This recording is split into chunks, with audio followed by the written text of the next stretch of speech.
Friends, welcome back to our channel once again. I hope আপোনালোক ভালে আছে। আজিৰ ভিডিওটো টাইম এণ্ড ৱৰ্কৰ এটা ইম্পৰ্টেণ্ট টপিক হয়। এইটো যিহেতু টাইম এণ্ড ৱৰ্কৰ এই পাৰ্ট 5 ভিডিঅ' অলৰেডি আমি টাইম এণ্ড ৱৰ্ক ৰিলেটেড 4টা পাৰ্টৰ ভিডিঅ' বনাইছোঁ, যিটো অতিকৈ ইম্পৰ্টেণ্ট হয়। তাৰ পৰা আপোনালোকে চাব পাৰিব টাইম এণ্ড ৱৰ্কৰ, যিহেতু এক্সামত বহুতো টাইপৰ কুৱেশ্যনটো সুধি দিয়ে। চ' অলৰেডি 4টা ভিডিঅ' টাইম এণ্ড ৱৰ্কৰ টপিকত বনোৱা আছে। তাত আপোনালোকে বহুতো টাইপৰ কুৱেশ্যনটো পাই যাব।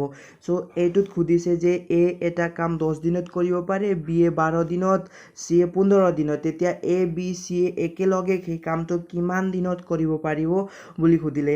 তেতিয়াহ'লে আমি আগত যেনেকৈ কৰি আছোঁ তেনেদৰে আমি ইয়াতো কৰিম। এই কামটো কিমান দিনত কৰে? 10 দিনত কৰে। বি এ সেই কামটো 12 দিনত কৰে আৰু চি এ সেই কামটো 15 দিনত কৰিব পাৰে। তেতিয়াহ'লে এই তিনিটাৰ আমি LCM উলিয়াব লাগিব। মানে এই তিনিটাই হৰণ যোৱা একেবাৰে সৰু সংখ্যাটো কি হ'ব? যাক 10ও হৰণ যাব লাগিব, 12ও হৰণ যাব লাগিব আৰু 15ও। তেতিয়াহ'লে এই সৰু সংখ্যাটো হ'ব 60। 60ক 10ও হৰণ যায়, 12ও হৰণ যায় আৰু 15ও হৰণ যায়। চ' 60 হ'ল ইহঁত তিনিটাৰে LCM। এতিয়া আমি এৰ এদিনৰ কাম উলিয়াব লাগিব।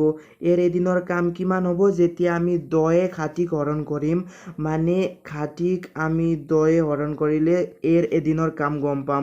চ' এৰ এদিনৰ কাম 6 দিন। তেনেদৰে বিৰ এদিনৰ কাম কিমান হ'ব? 60ক 12ে হৰণ কৰিলে 5 12 60। চ' বিৰ এদিনৰ কাম 5। তেনেদৰে চিৰ এদিনৰ কাম কিমান হ'ব? চ' চিয়ে সম্পূৰ্ণ কাম কৰিবলৈ 15 দিন লগায়। সম্পূৰ্ণ কাম আছে 60টা। তো 60ক 15ে হৰণ কৰিলে 15 4 গুণ 60।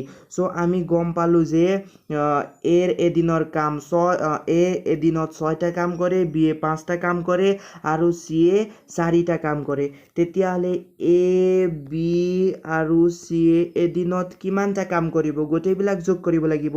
এ এদিনত 6টা কাম কৰে, বি এ এদিনত 5টা কাম কৰে, চি এ এদিনত 4টা কাম কৰে।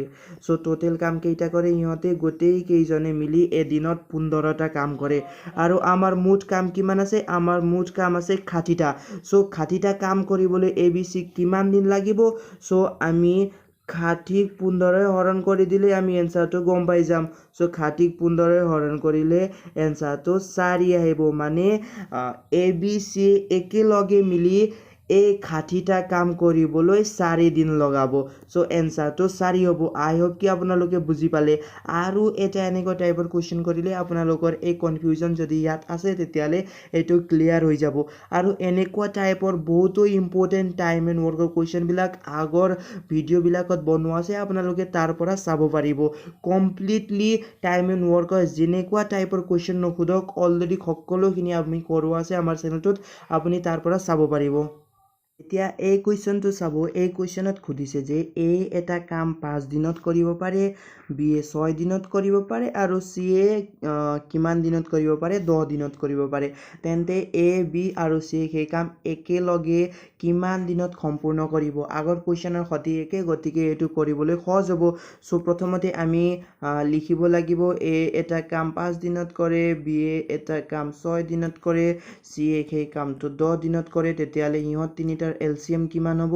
5 6 আৰু 10 হৰণ যোৱা একেবাৰে সৰু সংখ্যাটো কিমান হ'ব? একেবাৰে সৰু সংখ্যাটো হ'ব 30। 30ক 5ৰেও হৰণ যায়, 6ৰেও হৰণ যায় আৰু 10ৰেও হৰণ যায়। একেবাৰে সৰু সংখ্যা 30 হ'ল। তেতিয়া এৰ এদিনৰ কাম উলিয়াব লাগিব। চ' এৰ এদিনৰ কাম উলিয়াবলৈ হ'লে 30ক 5ৰে হৰণ কৰিলে কেইবাৰ যাব? 30ক আমি 5ৰে হৰণ কৰিব লাগিব 6 বাৰ যাব। বিৰ এদিনৰ কাম উলিয়াবলৈ হ'লে 30ক আমি 6ৰে হৰণ কৰিব লাগিব 5 বাৰ যাব। আৰু চিৰ এদিনৰ কাম উলিয়াবলৈ হ'লে আমি 30ক কিৰে হৰণ কৰিব লাগিব? 10ৰে হৰণ কৰিব লাগিব 3 বাৰ যাব। চ' এতিয়া আমি গম পালোঁ এৰ এদিনৰ কাম 6, বিৰ এদিনৰ কাম 5, চিৰ এদিনৰ কাম 3। তেতিয়াহ'লে এ বি চিৰ এদিনৰ কাম কিমান হ'ব? এ বি আৰু চিৰ এদিনৰ কাম হ'ব কিমান? এ বি চিৰ এদিনৰ কাম হ'ব 6 + 5 + 3। কিমান হ'ল? 6 + 5 + 3। তেতিয়াহ'লে এইকেইটাক যোগ কৰোঁতে কিমান হ'ব? 12 আৰু 11 লগত 3 যোগ কৰিলে 14 হ'ব।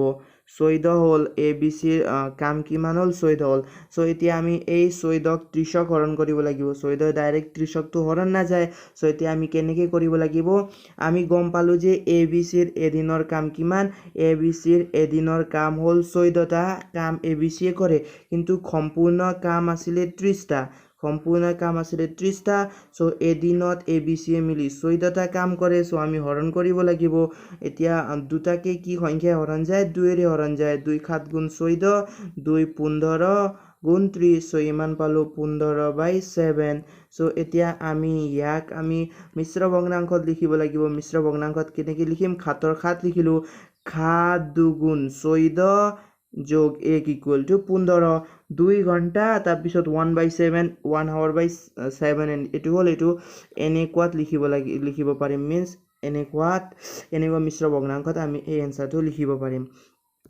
সো এইটো হ'ব ইয়াৰ এনসাৰটো মানে এই আগৰ দুইটোৱে হাৱাৰ বুজায় আৰু এইবিলাকে মিনিট বুজায় সো এইটো হ'ল সো এতিয়া আমি গম পালো যে আমাৰ এনসাৰটো আমি কিমান পালো 2 ঘণ্টা 1/7 মিনিটস এইটো হ'ব এনেকৈ আমি কৰিব পাৰিম সো আই হোপ কি আপোনালোকে বুজি পালে এনেকুৱা টাইপৰ কুৱেশ্যন আহিলে আপোনালোকে জাষ্ট এইটো ফৰ্মুলাত কৰিলেই হ'ল ফৰ্মুলা নহয় একচুৱেলি এইটো তিনিটাক এলচিএম ল'ব লাগিব তাৰপিছত এই তিনিটাক যি মান দি আছে এইটো এলচিএমক হৰণ কৰি দিলে আমি গম পাম তাৰপিছত তিনিটা যোগ কৰাৰ পিছতে আমি এলচিএম কিমান পালো এই এলচিএমটো কিহঁতে হৰণ কৰি দিলে হ'ল সো এইটোৱে আছিলে সো আই হোপ কি আপোনালোকে এই ভিডিঅ'টো চাই ভাল পালে যদি ভাল পালে প্লিজ ভিডিঅ'টো লাইক কৰি চেনেলটো নতুনকৈ ভিজিট কৰি আছে তেতিয়াহ'লে প্লিজ চেনেলটো ছাবস্ক্ৰাইব কৰি দিব সো আজিৰ কাৰণে ইমানেই আছিলে নেক্সট ভিডিঅ'ত লগ পোৱাকৈ আজিৰ কাৰণে বাই আৰু যদি আপোনালোকক আৰু টাইম এণ্ড ৱৰ্কৰ ভিডিঅ' লাগে তেতিয়াহ'লে কমেণ্ট কৰি জনাব এনেকুৱা টাইপৰ ইম্পৰ্টেণ্ট কুৱেশ্যনবিলাক লৈ আহিম